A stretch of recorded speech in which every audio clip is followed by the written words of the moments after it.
about 1-2 minutes. We appreciate you all being here. Today I have a special guest. Well, not a special guest. I'm actually a guest to his right now. We're at Seguin Chevrolet this morning, and we're here with the general manager of Seguin Chevrolet, Mr. Santana Coronado. He's going to join us this morning so that we can discuss a few things. You know, Santana's been with me for a long time, and he knows the process. He understands the process, and I love that about him. So anyway, hope everybody's having a good morning so far. Hopefully everybody had a great weekend. How are you doing this morning, Santana? I'm doing fantastic. Ready for a huge week, man. Well, thank you for having me. All right. Excellent, guys. So we're going to kind of do like something different this morning to make it a little more interesting, a little hopefully more beneficial to you. And we're going to do kind of like an interview deal with Santana this morning. But let's start with the most important thing, guys. Today, we all got to come in with the right attitude, okay? It's the last week of the month, guys. Last week of the month, okay? The month ends on Friday. So hopefully you had a good weekend. You had time to rest, time to spend time with your family. And now, today we start the week, okay, from today. And I talked about this on a video I did yesterday. Committed to your commitment, okay? I spent a lot of time talking about that yesterday. How committed are you to your commitment? So what type of commitment are you making to yourself this week? Okay, I asked one time a guy, hey, how many cars are you going to sell what is your goal for this month? And the first thing the salesperson told me, I'm going to sell 20 cars. And I told him, well, that's actually the result. Your goal should be something else. Take better care of my customers, or maybe get my closing percentage higher, or maybe follow the process even more than I'm already following the process. Go on a demo 100%. Push every customer to a worksheet. And I know Santana is a big advocate and believer in this. In case you guys don't know, Seguin Chevrolet, we opened it up back in October. I think Santana came over here about 3 months ago, and we've grown this place from a dealership that sold 50 cars a month, 50 to 100, to now on a bad month, we sell 250 cars. And of course, me and Santana have bigger dreams for this place, bigger vision, and we want to take this place to 350, 400, 450, and eventually even 500 cars out of Seguin Chevrolet. And I believe it's possible. Don't you, Santana? 100%. Definitely the potential when I came over to the store is unbelievable. We're definitely going to get it, and we got to focus on it, believe in it, and good things are going to happen. And guys, that's what it's about. You have to have that right mindset. Can you all hear Santana okay, guys? By the way, give me a thumbs up. All right, perfect. So it's all about mindset, guys. And that's one thing that I love about Santana, that every single day he comes in with the right mindset, that he understands. When I come into work, I heard somebody say the other day, imagine a salesperson who says, you know what, I'm committed to selling 3 cars today, and I'm not leaving until I sell 3 cars. I don't care if I'm off at 6 o'clock. I don't care what happens. I don't care if the first customer I take, it takes me 2 hours. He's a 420 beacon. 14,000 upside down, 3 repos, and it turns out not to be a deal. I'm still going to come back with a great attitude and sell a car. So, guys, let's get started this morning. Hopefully, you got the right mindset. Hopefully, you have a goal in mind. Again, we've got Monday, Tuesday, Wednesday, Thursday, Friday, 5 days left, guys. 5 days left. What is your goal for this week? 10 cars. Jesse said 10 cars. All right, Jesse. Jesse, by the way, so 4 cars on Saturday. I look for you Saturday night to tell you thank you and great job. But that's an amazing job, young man. I know me and you sat down last week and we talked about attitude. We talked about positive thinking. We talked about all these things. And man, did you come back and execute it? And I think Santana wants to kind of touch on that a little bit about, taking everything that you learned, taking everything that you know from your experience, Jesse, because I know you've worked at other dealerships, and then taking our process along with the experience that you have, along with your personality, with the gifts that God has given you, and then putting them all together to make this amazing, amazing process for yourself that's going to help you succeed and be able to close more deals and be able to make more money. I mean, who doesn't want that? I know I do, okay? So 5 days left. Jesse said 10 cars, so he's thinking big, and that's how you got to do it. Hopefully all of y'all have a goal. Carla, what are you thinking? At least 5 more, Mama, in the next 5 days? Well, how many are you going for? Yes. 5. All right. So Carla says 5. Carla's going for 5. Jesse's going for 10. David, how many are you going for in the next 5 days? 5. All right, guys. Commit yourself to that commitment. Okay? Now that you spoke it into existence, now that you spoke it into the universe in front of all of us, now hold yourself accountable to these things. Hold yourself accountable to these things. Closers, salespeople, everybody, please do that. So let's get started, guys. I want to talk about the process, and I want to ask Santana, because he knows the process, so I don't want to have to, he won't look at me crazy when I ask questions. You know, one of the reasons why Santana is done so well with me is because he believes the process, and he believes in the process, so much so that I didn't even ask him to do this, but he ordered some soul lines out there for the lot, and we finally have an actual soul line. So thank you, Santana, for doing that. And I know that he believes in it. Why do you think the soul line is so important? I know Capital, guys, you guys don't have a soul line, but remember, the soul line could be anywhere. You don't necessarily have to have a soul sign like we do at Seguin, and we're blessed that we have a little more room and more space to be able to do so. But Santana, can you explain to them why did you feel like it was so important to do that? Well, the sold line has always been a huge part of the process. For me, that's going to be your trial close. It's going to, you know, flush out any objections that you have right there. So that's the big thing. When you tell a customer, this customer, do me a favor, park right there. That's where we park all our sold vehicles. That's the sold line. You actually don't want the customer just to park, believe it or not. Sometimes we think that's what we want. We just want the customer to park right there. But how many times have you ever had a pencil where the customer tells you, oh, everything looks good, but I got to think about it, right? It's kind of the same thing. I want the customer to say, whoa, wait, you know, we're not really buying right now, or it's because of this, it's because of that. That way I know what I'm going into. I know what my objections are, and I can address them. So are you saying that it's important to, before you bring your customer in the dealership, to be able to identify if there's any like objections, maybe you're not on the right car. Right. So you prefer your team to find that out before they bring them in the building. Yes, you want to make sure you're on the right ticket every single time. What do we always say? Time kills cardio. Yes. So if you bring them inside, you put them on paper, you start working the process, you show numbers, and then we find out we're not on the right pick, then you got to go back outside, go re-land them on it, and then what happens? Everybody has a magical appointment they got to get to, or all of a sudden they're starving now and they got to leave, and all those type of excuses start happening. So if you can eliminate that right then and there, you're going to park in the sold lane. This is where we park all our sold vehicles. And they find out that you find out right then and there, that's not the right vehicle. Well, then you know what? It's time to get back on the pavement. It's time to start asking the right questions, doing your job, make sure you're on the right vehicle. That way, when you bring them inside, they're, like we always say, they're looking to paint off the hood, just like we want. Perfect. You know, Santana brings an interesting point right now, guys. And it's something that we talk about all the time. And I was listening to everything he's saying. And I think we all know, and I'm going to ask Santana what his take is on it. I know what my take is on it. And I've told you guys this before, but I really want him to do most of the talking right now. Santana, you brought up, you know, the time kills deals. I mean, seriously, how much can it hurt you to take too long with a customer, to take too long picking a car, to take too long finding the right vehicle, to take too long to maybe you're not trained and you don't know how to get your paperwork fast? How important do you think time is, really?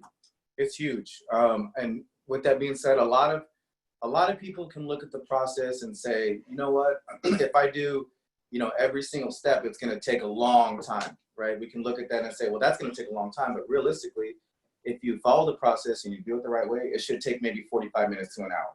Agree or disagree? Agree. You know? So when you do that and you follow the process the right way, it's going to help you be efficient. You're going to expedite the process, and you're going to get down to, you know, what the yeses and nos are from your customer. But it's huge. If you take too long, if you don't know your inventory, if you're fumbling around and you don't know what the right questions to ask, you're not doing a service walk, you're doing a lot of these things, it's just gonna prolong the deal and possibly cost you the deal. Don't you think that sometimes, you know, you mentioned 45 minutes, which I think he's absolutely right, that it does take 30 to 45 minutes, and especially as you progress, as you get more experience, I feel like it kind of even can go even a little faster. But don't you agree that sometimes, you know, there's that misconception that if I follow the process, every single step is going to take longer. Mm-hmm. But the reality is that when you don't follow the process, could it possibly be that you have to go back and redo things? You have to go back and do some certain things because you missed something from the get-go. So don't you agree that maybe that's totally wrong, and sometimes it could take longer not doing the process? Yes, 100%. I think that most of the time should be spent out on the lot, should be spent finding the right vehicle. What I find is a lot of people are in a rush to get inside, and they spend a lot of time in the negotiation. And at the end of the day, that's just going to cost you car deals. It's going to cost you gross. It's going to cost you, potential future deal. But definitely, you have to understand that everything that's put in place in the process is not only a step that needs to be done, but done in that order. Because another thing, what will happen is, not to get off topic, but the customers, they will try to get you off the process, right? So we know that trade evaluation is later on down the process, right? But a lot of times, how many times you got that customer that says, oh, my trade is the most important thing before I even want to look at a car, I want to know what my trade's worth. Right. So sometimes we'll think, oh, well, that's part of the process. Let me go ahead and do that. But it's not step one. It's not step two. It's not step three.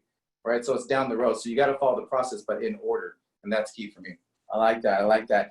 Santana, I noticed that we get a lot of back credit here at Seguin, and you guys do an outstanding job with it, with customers. And I know Capital does too. So I know some of you guys, I got your attention right now because you're like, man, I get a lot of back credit, and sometimes I feel like I waste my time. Sometimes I don't get them on the right vehicle. I don't have enough money down, X, Y, Z, all the frustrations that we go through. But, that's one thing that I think has made us very successful at both stores, that we're able to get people approved that other people are not able to get approved. And one of the reasons why, guys, is not so much that we know more than others, and that is part of the reason a little bit. I think we know the banks better, we know the programs better, but I think the number one reason why we get more deals approved than anybody else is because we're not willing or wanting to give up on a customer. We're not willing or wanting to just say, you know what, it's too hard, this will never be a deal. It will never be a deal. We keep fighting and we keep pushing to make it a deal. So Santana, tell us a little bit about, like, when first of all, my first question to you is, when somebody has bad credit, and I think everybody knows the obvious that I want you to answer, but I want you to be honest with us, and I know you will. Do you feel like if somebody has bad credit, should that be a reason to maybe take some shortcuts, maybe so that you don't spend as much time with the customer? What is your take on that? Seriously. So this is my take on this. How many times do you get that customer that comes in and says, I just want to know what I'm approved for? All the time. All the time, right? I don't even want to go out there. I don't even want to drive a car unless I know I'm approved. I don't want to waste my time. I don't want to waste my time, right? Or yours. Right. So for me, I love when I get that, because for me, that's almost an easy, quick way to get over that. What I tell customers, I say, Mr. Customer, it sounds to me like you've been doing some shopping. Am I right? Yes. Okay, great. It sounds to me like you've also been some places that haven't been able to help you. Am I right again? Yes. Yes. Okay, well, listen, let me let you know something. We specialize in helping our customers establish or reestablish their credit. It sounds to me like that's the situation that you're in. I love that. Yes. Okay, great. Well, a lot of people don't, unfortunately.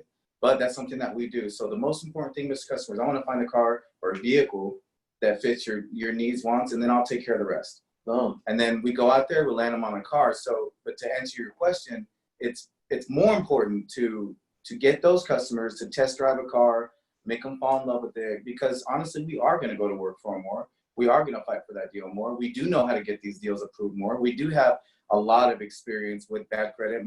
I've been in this business now almost 16 years, and I've spent probably 16 years of it dealing with bad credit. I know you came from a dealership.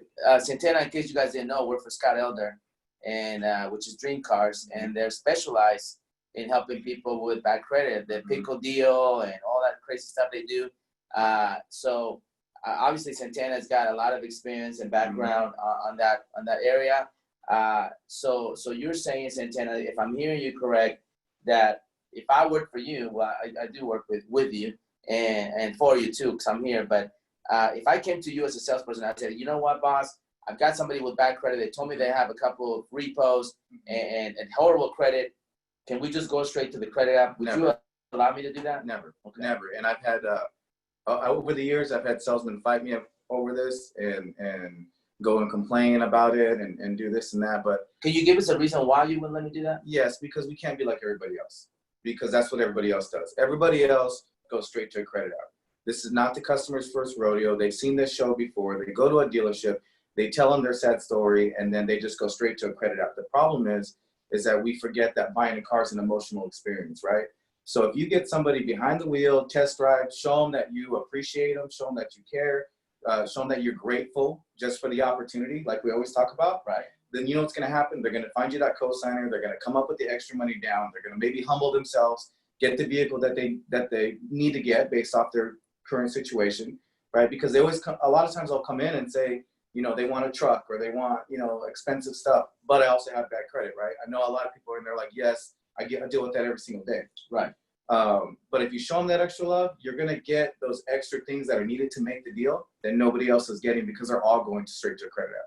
So you're saying you make them fall in love with the car, you make them test drive it, you do all those things, and then when it comes down to it, and the desk for you, you're asking me to get more money down, it seems like it's a lot easier to get more money down, a lot easier to get a cosigner because you did take the time to follow the process and not just go straight to a credit app. Right. Is that what you're saying? You're showing them you're working for them, and and in turn they're going to work for you to make that happen. Now, how do you guys prevent? Because I know this is a problem for our friends at Capital, our team at Capital. This seems to be a reoccurring thing for us. How do you guys prevent from putting customers in too much car? And I know it happens still. But what are some of the things you, Santana, as a desk guy? Because Santana, guys, he's on the desk.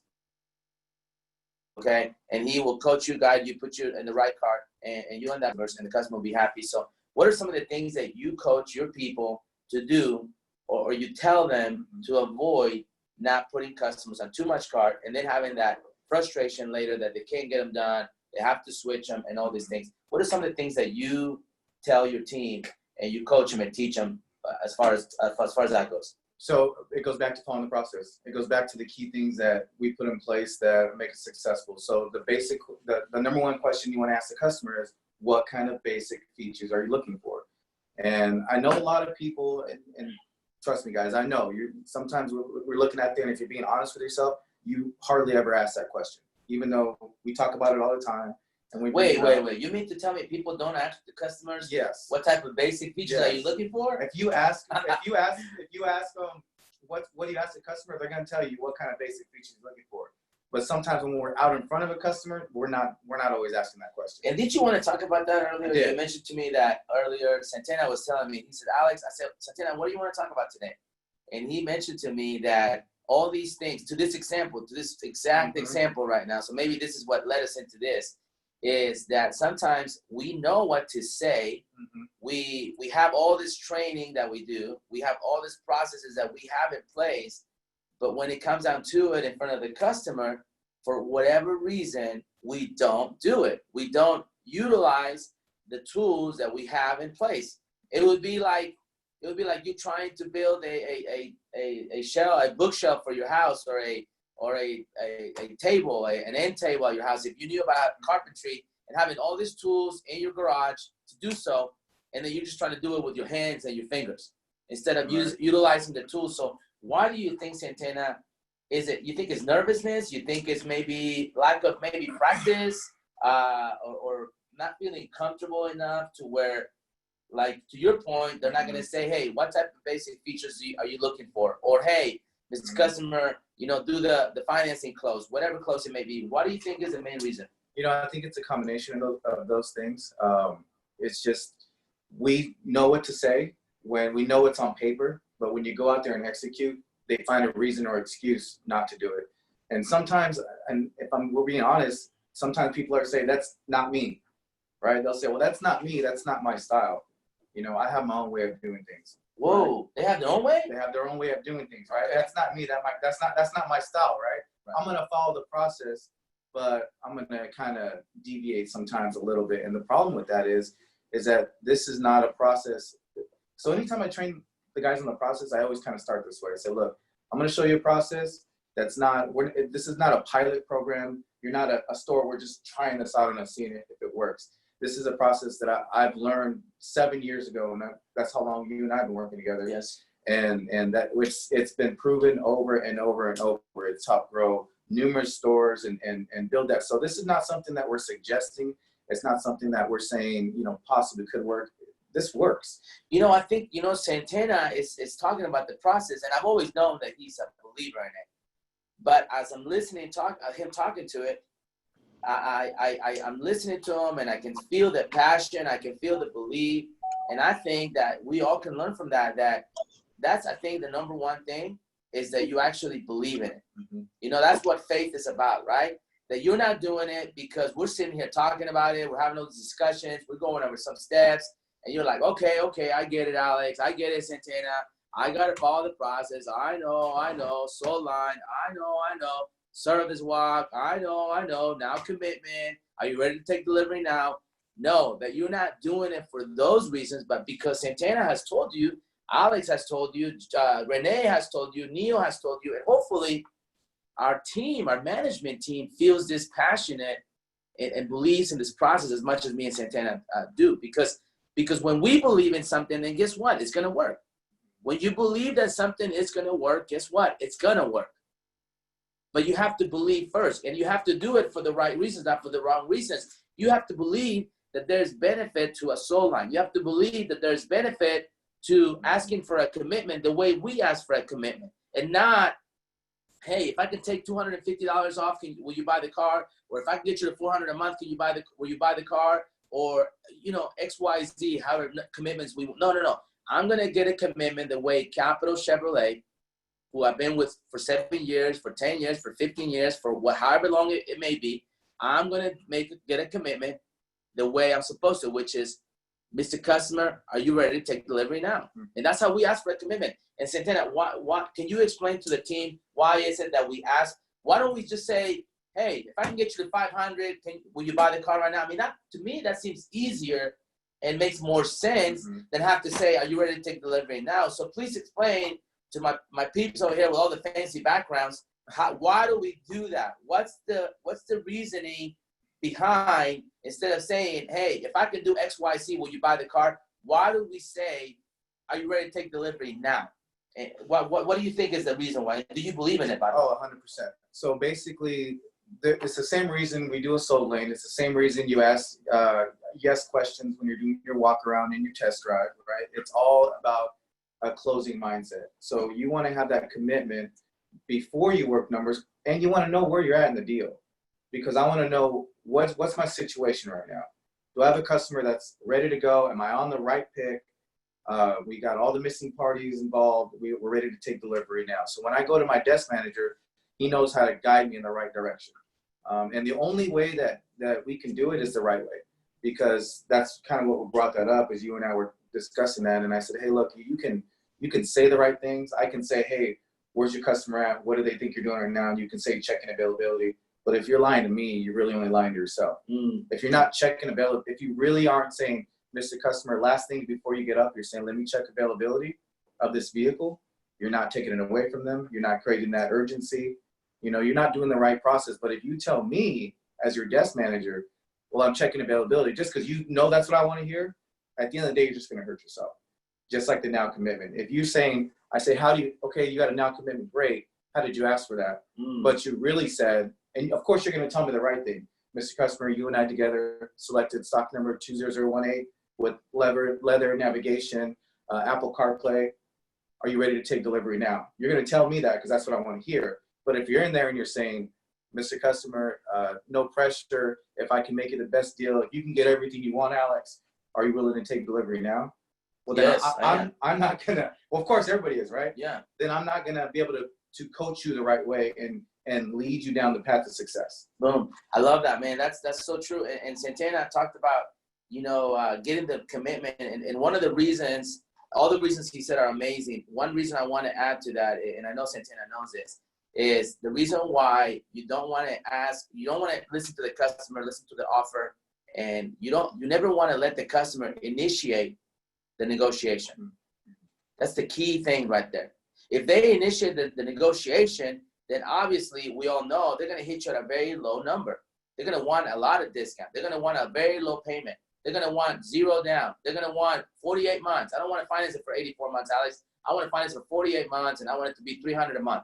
Well, how are you going to do that? You're not going to be able to do that. So the reason why you want to say, are you ready to take delivery now? Because that's all you really want. You are looking for a now commitment. And now that you have a commitment, okay, then you initiate the negotiation, okay? And then to Santana's point, then you say, okay, Mr. Customer, let me go check to see if the vehicle's available. Right, Alex? Alex sells a lot of cars over there at Capital Chevrolet. Alex Flores, he sells 15, 20, 25 cars a month. And I know my man follows the process. I know because he came to my trainings for many years, a couple of years at least. And I watched him take notes. And I know. And guys, as I'm listening to Santana tell us all these things, and thank you, by the way, Santana. I love what you're saying. I listened to him, and he truly knows the process. Imagine what a difference it would make if all of us were committed to knowing the process the way Santana does. Imagine if every manager was committed to knowing the process this way. Then what would happen, and it would be my dream come true, everybody watching, we all would be on the same page, okay? We all would know, okay, this is how we get the commitment, okay? We always tell the customer before we get up, Mr. Customer, right, Jojo? We're going to go check to see if the vehicle's available.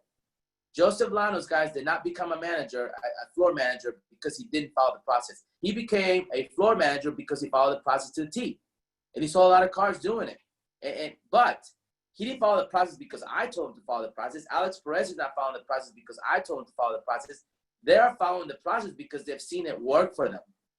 They've seen the results. They've seen, hey, if I get a commitment like this, I'm making more gross. If I tell my customer, I'm going to go check to see if the vehicle's available, guess what? That puts me in power.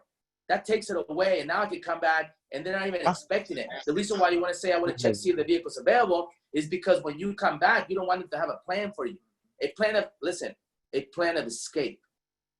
Okay? Hey, honey, when he comes back, let's tell him this because he's getting us numbers. Let's tell him that we have to go. Let's tell him that our kids just called and somebody just fell in the pool and we need to go home immediately.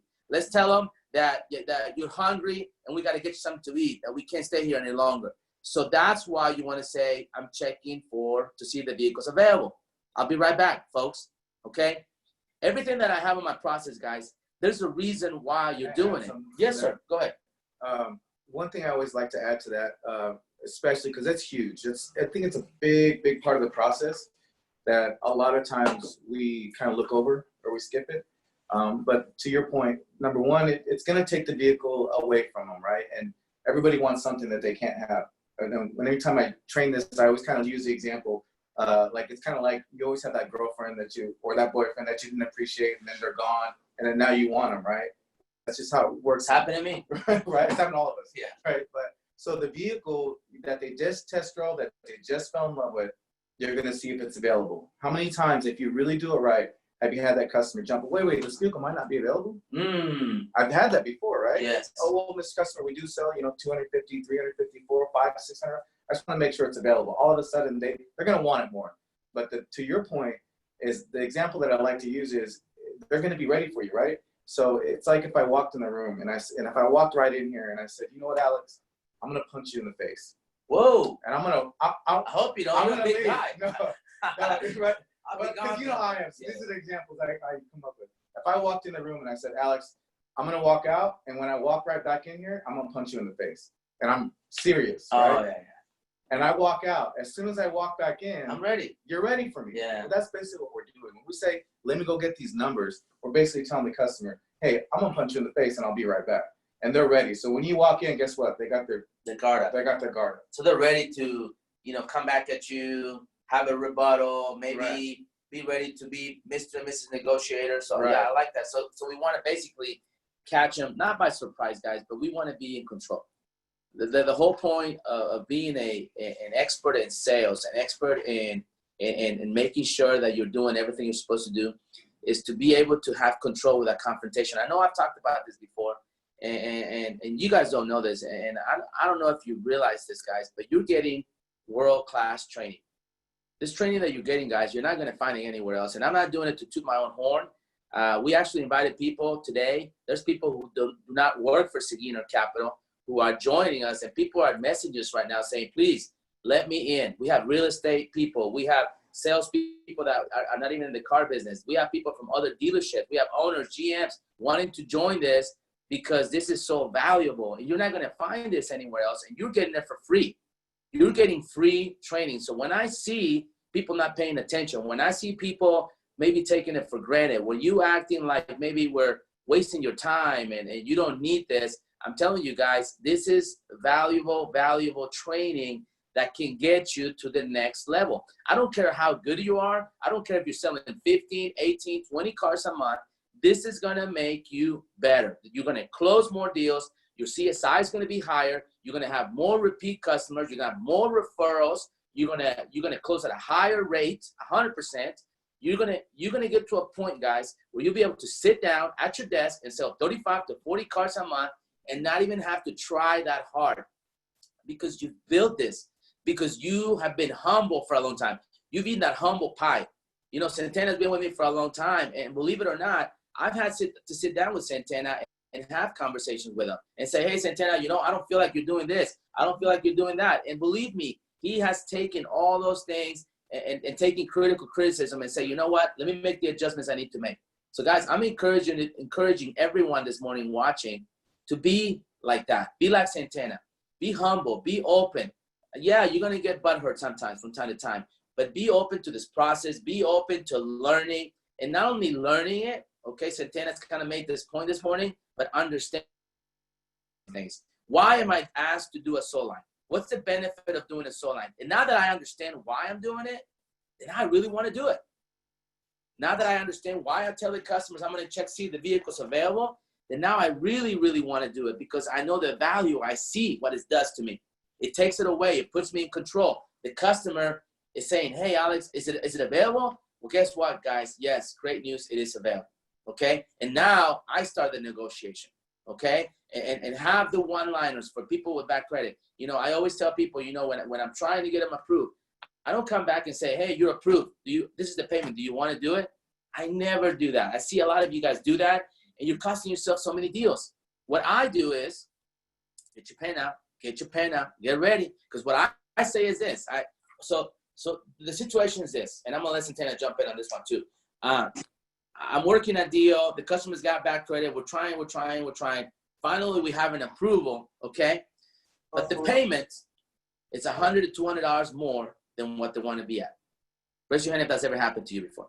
Okay, 3 hours later, boom. Okay, so now you're thinking, okay, so now check it out. I want you to raise your hand again if this ever happened to you. It's a miracle that we got them approved. Raise your hand. Okay, absolutely. Okay, so now do we want to go back and tell this customer, hey, it's a miracle that we got you approved and you should be grateful and thankful. Here's the payment. Take it or leave it. What kind of response are you going to get from the customer? Are they going to say, sure, I'll take it, and I should be so thankful for you? Absolutely not, right, Santana? They're not going to say that. But this is the approach I like to take with that situation, and I know you deal with it all the time, so that's why I want you to take your pen out. What I do is I say, Mr. Customer, okay, so I already know Renee and Santana already told me, Alex, we got your deal approved. Here's the payment. Okay, it's $200 higher than what it want to be at. It's $100 higher. And it's not our fault. It's not our fault, guys. So don't take responsibility for this. It's because the interest rate is higher. It's because there's a bank fee to get the customer approved. Have you not noticed, guys? Have you not noticed? Because we kind of sometimes feel bad for people with bad credit, that the payments are high and stuff like that. But I don't know if you have noticed that we make less money on people with bad credit than we do with people with good credit. So grosses are a lot lower on people with bad credit. So we are not doing anything wrong to people like that. We're actually helping them. We're actually going above and beyond for them. So don't feel bad. Don't take responsibility for that. But yes, of course, be professional, be kind, be loving, okay? But what I do is I say this. I say, okay, Mr. Customer, I think we have a way to go, okay? I think we have a way to go. And the good news is one of our banks that we work with all the time is actually considering, okay? It's actually considering doing this loan for you. That's great news, Mr. Customer, okay? We don't have a quite definite answer yet. Now remember, Renee and Santana already told me we're approved, we're ready to go. I don't go running and say, got you approved, here's the payment. Because what happens when you do that? They say it's too high. And now you just created a shopper. Well, let me go somewhere else, see if they can give me a better rate. Or they ask you right away, what's the rate? You ever had that happen to you? As soon as you tell them they're approved, what's my rate? What's my rate? Okay. So instead of dealing with that, because we don't determine what the rate is, guys, the bank does. The bank does, especially with special finance deals. Typically, we have to do it at the rate that we get most of the time. We can't mark up 18%. We can't mark up, a higher rate. It's harder to mark up a higher rate than a lower rate. So most of the time, we're going to do it at the buy rate. Most of the time, is that wrong? Is that right or wrong? 100% right. So knowing that, so now what I say is, hey, you know what? We have a bank that's actually considering doing your loan, Mr. Customer. We don't have a definite yes. Okay, we don't have a solid yes. But we're waiting on the last phone call, okay? In the event, Mr. Customer, that they say yes, we're looking at payments around this much. But don't get too excited yet. Don't get too excited yet, Mr. Customer, because we're not yes, and I don't want to tell you wrong. Let me go see what happens with the bank. We're waiting on the last phone call, and they might want to do. I know I don't see you guys writing this down, so I'm going to ask you later. I guess you got great memory, and you're going to be able to recite this later. Okay? I don't know that they will or not, but if they do, they might want to do a phone interview with you before they say yes. Boom. Boom. There you go. Okay? Now, all of a sudden, to Santana's point, you're not just giving it to them. You're leaving that thing open where you're in control. We're in control to come back and say, okay, guess what? Great news. The bank said yes. They already know the payment. They're more willing to do it that way than if you just go back and say, hey, it's approved. Here's a payment. What do you think? You're going to get a lot of no's out.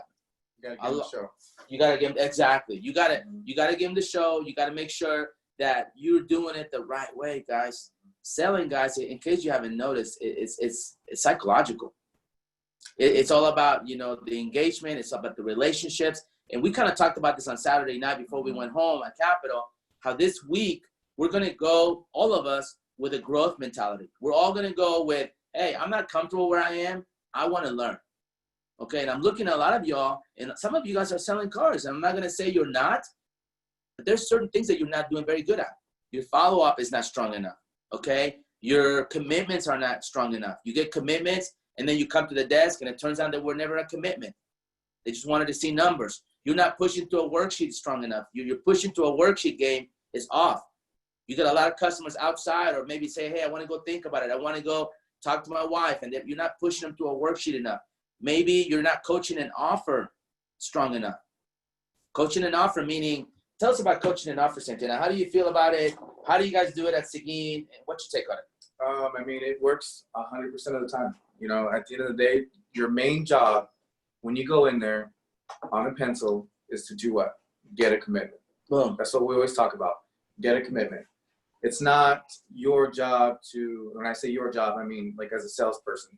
It's not your job to determine what's an acceptable commitment or not. Right?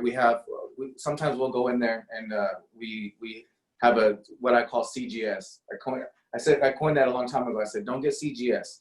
CGS, I call it car genius syndrome. Car genius syndrome? Car genius syndrome. Don't get CGS. So, what does that mean? So basically, you go in there and your manager sends you in on a pencil, okay, and the customer gives you an offer, and you feel like that offer is too low. That you don't even want to get the commitment, or you don't even want to coach an offer like we're talking about. Okay. Where you can't get a commitment, and you tell the customer, Mr. Customer, let me ask you a question. In an ideal world, if I were to give you this pen right here, what would these numbers look like? Why do you think people have such a hard time coaching an offer? Do you think it's fear? Do you think they maybe haven't earned the right to coach an offer? Because I feel like if you've taken the time to spend time with a customer, you've gone on a demo, you've asked basic features, you've asked about what they're driving, you've gotten to know them, you know what they do for a living, you know how many kids they have, you've done all those things, then I feel like it's easy, at least for me, and maybe it's because I've been doing it for so long. Maybe it's because I've been coaching it, training it, and actually practicing it for so long that it comes natural to me. But why do you think that so many people are not good at coaching an offer? And I know, by the way, guys, that closers, if you notice, that's their specialty. A closer's job, if you really think about it, is to go in there and coach an offer from a customer. A customer that told you, no, I'm not buying. And think about this, guys. When was the last time that somebody took a turn for you on a customer that you said they're not buying, they said no, and then you have a closer go in there behind you, or Alex Flores or Santana or Philip or somebody, whoever it is, goes in there, and now all of a sudden they have an offer to buy now. How does that make you feel, guys? And I'm not saying you should feel bad about yourself and quit the car business, but what does that make you feel like? Do you think about that? Does that make you kind of like think and reflect and go, wait a minute, I didn't have an offer. These people were ready to go. How did he do it? What did he say to them? So what do you think it is? Do you find that your team does a good job coaching offers? And how do you train them to make sure that they do it and that they do it well? That's something that we can get a lot better at, is coaching offers. I think sometimes, and to answer your question, you said, why do some people have trouble coaching offer? And sometimes it's pride. And sometimes I see that. going in because we have so much pride and, you know, we don't want to lose, right? So I think sometimes that's what it is. It's like, if we're not close to where we need to be at, why do I need to get this offer? Or I'm not going to beg you for your offer. And I've seen that sometimes, you know, happen on Saturday. Saturday we had a deal and the salesman comes back with no commitment. And I said, well, what's your number one job? Get a commitment, right? So I said, did you try coaching an offer? Well, no. Okay, well, go back in there, go coach an offer. Ask him, Mr. Customer, this, however you want, if this is in an ideal world, what would these numbers look like? Comes back with $0 down, $700 a month. Wow. Okay. Just like that. Just like that, right? So what do you think he said differently? He just didn't even try. He didn't even try to coach an offer. He just, because the pencil said $890 or something like that, he said, well, I'm $200 away. You're asking for $4,000 down at $890 a month, and now I'm at $0 down, $700 a month. Why am I going to get this offer? And so we go get the offer, right? The point is this, is that sometimes we don't need you to score the touchdown. Sometimes all we need you to do is get to the 10-yard line, get to the 5-yard line, get to midway, get to the midfield if you have to, because you have a whole team that can help you get the rest of the way. It would be unfair to say, let me hand you the ball at the 1-yard line and now go run the touchdown, right? So if you can get us to the 10-yard line, 5-yard line, then guess what? You have the support and you have the team and you have the closers. You have Marshawn Lynch at the 2-yard line. Hand him the ball and let him punch that thing in. Because at the end of the day, we score a touchdown, everybody wins. Boom. You know, that's amazing, Santana. And Santana just made me think about something, guys. And, you know, you guys don't know this, but I sold cars for 8 years. For 8 years, I sold cars and I followed this process. I've heard about so many great salespeople out there. And nowadays, there's all these people selling so many cars and they're doing amazing. At the end of the day, guys, it's all about process and hard work and taking care of customers. It's simple. It's really not that hard. There is no magic formula. There is no hidden secrets. It's just following a process, committing to that process, committing to your customers, committing to customer service, and just not giving up on any deal. And if you do that, guys, you're going to sell a lot of cars. And I would love to keep doing the Zoom trainings, and hopefully we can have different managers join us. And that way you guys can learn, because now you're seeing, hey, you know what? Santana knows the process. He understands the process. He knows how important it is to push to a worksheet. He understands what coaching and offer is. And a lot of you guys are new and you haven't been to our training live. But coaching and offer, and let me explain that to you, because I don't want you to get confused right now, okay? Because there's a difference between coaching and offer and getting an offer. Please understand that. Don't get them confused. There's a difference between coaching and offer and getting an offer. Let me explain that to you. Getting an offer, guys, it's the customer that comes in to buy a car. They're here to buy a car. We have what they want. We don't want you to get numbers initially, but we're going to say, hey, are you ready to take delivery now? They're going to say yes. You're going to come back with the numbers. They're going to say, well, no, that's not good enough. I want to pay this. I already got a quote from Hannah. I already got a quote from Hewlett, from Gunn, from Ansira, from whatever. And here's what I'm willing to pay. That's not coaching an offer, guys. That's getting an offer. That's good. You're supposed to get an offer. Getting an offer, hear me out, okay? Getting an offer is easy. Coaching an offer is difficult. That's why we're talking about it this morning. Coaching an offer is something that most dealers do not do. This is a big, big part of my success in the car business. To be able to teach people and know this, because I'm going to tell you something, guys. I worked for many dealerships, including Classic, which I have the utmost respect because they had a process in place. They followed it. They made us do service walk. They made us do all these things, but they never taught us how to coach and offer. That's my thing. That's Alex Flores' thing right there. Because I was a salesperson, I came to a conclusion one day, and I have the copyrights to that process, because I came to a conclusion, this is where we're missing the boat right here, coaching the offer. Because what happens is this, okay? Here we go. Pay attention, guys. Pay attention. Put it down. Nothing's more important than what I'm about to tell you right now. If you really care about your career, this is it right here, okay? We push customers to a worksheet. I'm having trouble hearing you. That's my watch. Sorry. Okay. We push customers to a worksheet, okay? We know that. Okay, what does that mean?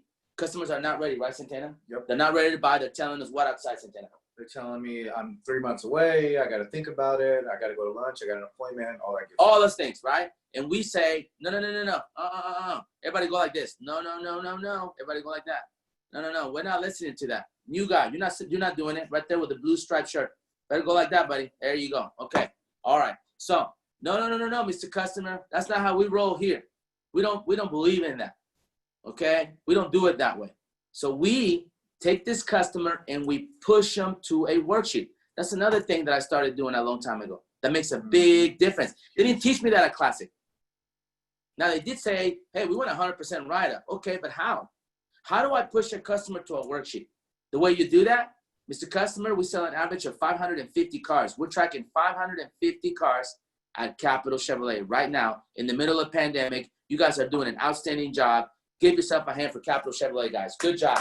Okay, that's amazing. And then Seguin Chevrolet, in the middle of pandemic, this poor guys didn't even have a truck on the lot. Not one truck on the lot for over 2 weeks, and they're tracking 250 cars at $4,000 a copy. Give Seguin Chevrolet a hand, guys. That's a great job too. Okay, so how do we do all these things? We push every customer to a worksheet. Customer's not ready, Mr. Customer. We average an average of 550 cars. We sell an average of 250 cars a month, and we ask every customer that came into the dealership. When you came into the dealership, what were the 2 things that you were hoping to do that you couldn't do over the phone or from your computer? And they all said the same thing, Mr. Customer. They said they wanted to drive the car, which we've already done, and they wanted to get a prize, Mr. Customer. They wanted to get a prize. So let me do this for you, Mr. Customer. Let me give you some numbers to take home with you. Write that down, you guys. Let me give you some numbers to take home with you. What is that called? Plate of barbecue. Plate of barbecue, baby. And you heard that from Alex Flores himself. Nobody else says that. I came up with that analogy. I remember Jeremy was telling me the other day, somebody that worked at Capital went to work at Cedar Park Toyota, and he came to the desk and said, hey, this is a plate of barbecue. And the sales manager said, what the hell is that? What do you mean a plate of barbecue? Because that's what we've been calling it for the longest time. Which means the reason why I call it plate of barbecue is because if somebody came in right now and said, hey, I have some extra barbecue in my truck. I work for Pokey Joe's. And we did this party, and we have 20 extra plates, 30 extra plates. Who wants a free plate of barbecue? Raise your hand right now at 10:20 a.m. Who would take that plate for free? All of us would. 95% of us, I don't even eat meat, and I take the damn plate. I'll eat the beans, I'll eat the potato salad, and I'll give the meat to my man right here on the keto diet, okay? Right. So there you go. Boom. So we push customers to a worksheet. We give them a free plate of barbecue. Now, remember, I started talking about coaching and offer. This is when you push a customer to a worksheet, this is when it's so important for you to know how to coach and offer. Because most likely, right, Jaime, when you push a customer to a worksheet, right, Santana, and you show them the numbers, because remember, they weren't ready to buy, right, Alex? And they weren't ready to buy, and they say, I'm not ready. You push them to a worksheet. You did a great job. Joseph Lanos went out there and said, Mr. Customer, let us at least show you numbers. They said, okay, fine, show me numbers. We show them numbers, right, Jojo? And when we show them numbers, they're going to say, okay, Jojo. What are they going to say? Okay, what? Okay, thanks. Thanks. Appreciate you. Appreciate it. We appreciate it. Thanks for showing me the numbers. Okay, now you did what you wanted. I gave you an extra 10 minutes, right, Jeremy? Nah, thank you for everything. I'll see you later. Bye-bye. This is when coaching and offer kicks in. This is when coaching and offer kicks in. Because now you spend all this time. Think about this, guys. We, Santana, your boss, Renee, Neil, Jason, Jeremy, Greg Freeman, Brian Hart, all these people made you go on a demo, do a service walk, do a wild around, push them to a worksheet, write them up, get a credit out, all these things. Now you show them numbers. Guys, if you already done all this, why would you give up so easy? You've already done all this work. You put in an hour's worth of work. How valuable is your time? That now that you've done this and the customer says, okay, thanks, you're just going to say, oh, okay, all right, well, there. Hey, they've seen the numbers. They want to go home. This is when you would do what Santana just said. Mr. Customer, in an ideal world, Mr. Customer, if you can write your own numbers down, meaning how much you want for your trade-in, how much you want to pay for the car, how much you want to finance, how much you want your payments, your down payment. If you could write any of those numbers down for yourself and make your own deal, what would you want that deal to be like? What would those numbers be? Oh, Alex, but I would want at least $2,000 more for my trade. What am I doing, Jaime? I'm writing down $2,000 more for the trade. The trade's at $20,000. I write down $22,000. Oh, Alex, I would want to be at payments of no more than $450 a month. Okay, I'm writing down what? $450 a month. Alex, I wouldn't want to put any money down. Okay, so now, so Mr. Customer, are you saying that if some way, somehow, write it down, write it down, write it down. Are you saying that if some way, somehow, I can get you $22,000 for your trade, check mark, no money down, check mark, and payments not to exceed, Mr. Customer, $450 a month, check mark. I can own your business right now. Is that what you're saying? Is that what you're saying, Jojo? Is it? Great. Let me get your initial right here, Jojo. Please let me get your initial right here by this X. And let me go talk to my boss right here, Santana, and wish me luck. Please, Carla, please wish me luck, okay? Will you wish me luck, please? Give me a thumbs up. Okay, are you wishing me luck right now? Good, good. Thank you, because I need luck. This is going to be hard. But you know what, Carla? I'm going to go work for you. I'm going to go fight for you, okay? Because I'm your agent. I'm not working for this guy right here. I'm not working for Santana. You know who I'm working for, Carla? For you. You know whose side I'm on, Carla? I'm on your side. I'm not on his side. I'm on your side. I want to make sure that you get the best deal, that you get the most for your trade, that you can get it with as little as money down as we possibly can. Now, if the bank's requiring $10,000, and I can't help you there because that's what the bank's requiring, but I'll make sure they require the least possible. And if the least possible is $10,000, well, guess what? That's what's going to be. Boom. Can I get a boom? Come on, give me a silent boom. Boom. One more time. Boom. Let's go. That's how we're going to do booms now. Okay, this is a new way of giving booms. Okay? That's how it goes. So, Santana, do you feel like, so out of the whole process, and we're almost done, guys. I know you guys have to go sell cars. So today we talked about a lot of things, guys. We talked about coaching offers. We talked about soul lines. We talked about, we didn't spend a lot of time prospecting, but one of the things that we did talk about this weekend and last week with the managers, guys, we got to get better at the follow-up. And we kind of did that last week. We trained a lot on it. I did see more appointments this weekend. And look what kind of weekend we had this weekend. We had a great Saturday. Everybody came in with appointments. So let's continue to stick to that. And Santana, just to finish off this meeting, and by the way, thank you for being here. And I think you've done a great job. Has Santana done a great job, guys? Let's give him a boom. Boom. All right, great job. Okay, so Santana, out of the process, what would you say is the most important part of the process? One thing that under no circumstance you let anybody get away from.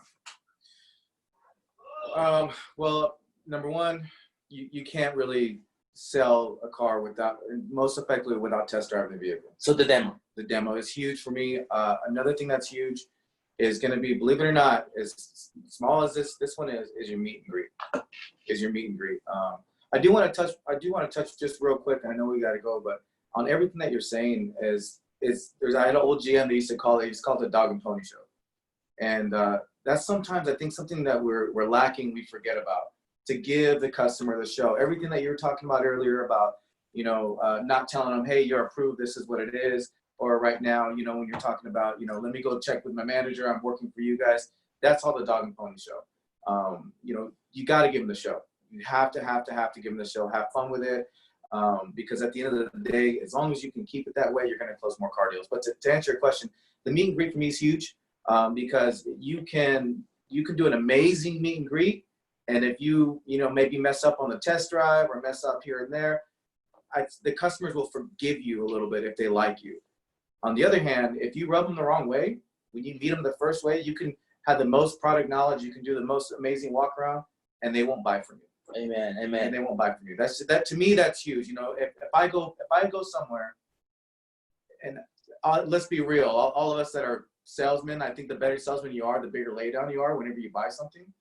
But if I go somewhere and I get a great meet and greet and I get amazing service, I'm going to spend some money. Yes. I always tell a story. I went to buy furniture and the salesman walked right up to me and he said, "Hey, Miss, I just wanted to walk over here, the owner of the store, and I was with my wife and my kids. Wanted me to come over and make sure that you and your family were taken care of." I mean, I might as well just take my wallet out and put it right there and give it to him. Because he did such an amazing meet and greet. So for me, you got to start out the right way. You have to have the right mentality.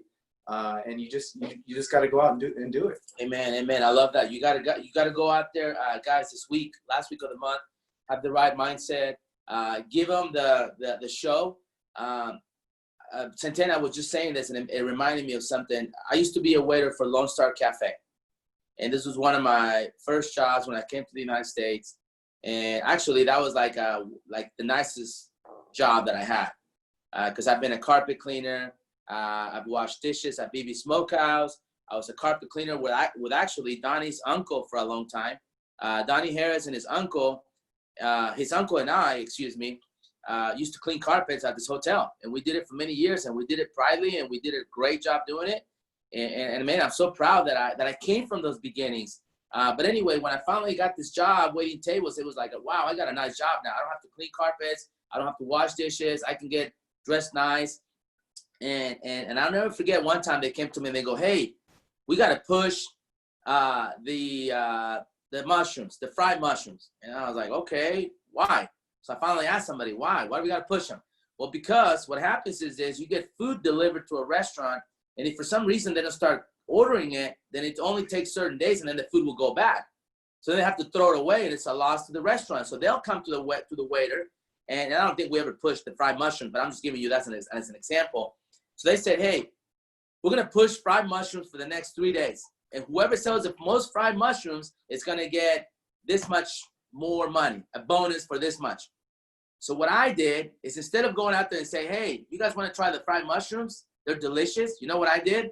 I went out there and told every single table that I had, hey, Mr. Customer, to his point, to Santana's point of the pony show, I would go to every single table, and I would tell them this, guys, how you doing? Let me get your drink order. I'm so glad you're here. By the way, guys, we got some fried mushrooms right now that are amazing. They're the best we've ever had, and they're flying off the shelves like crazy. And I don't even know if we have any more left, because I think we ran out. But if you guys are interested, let me know, and I'll run to the kitchen and see if I can still get an order in for you. Guess what happened every time? Yes, we want them, Alex. Can we get them? Well, let me see. I don't know if I can. Taking it away, checking to see if the vehicle's available. And then I would come back and say, hey, guys, great news. I didn't even have to ask them or tell them, yeah, they're available. I would just put in the order, say, hey, guys, you're not going to believe it. I was able to put your order in. You're getting fried mushrooms. Let's go. Bam. And guess who would get the bonus every single time? Yeah, let me get a boom, Jaime. Boom. Let's go. Just like that. So are you doing that with your customers? I'm hearing booms out there in the showroom floor. They're giving us booms from out there. So are you doing that with your customers? You know what that's called? Creating, write this down, urgency and desire.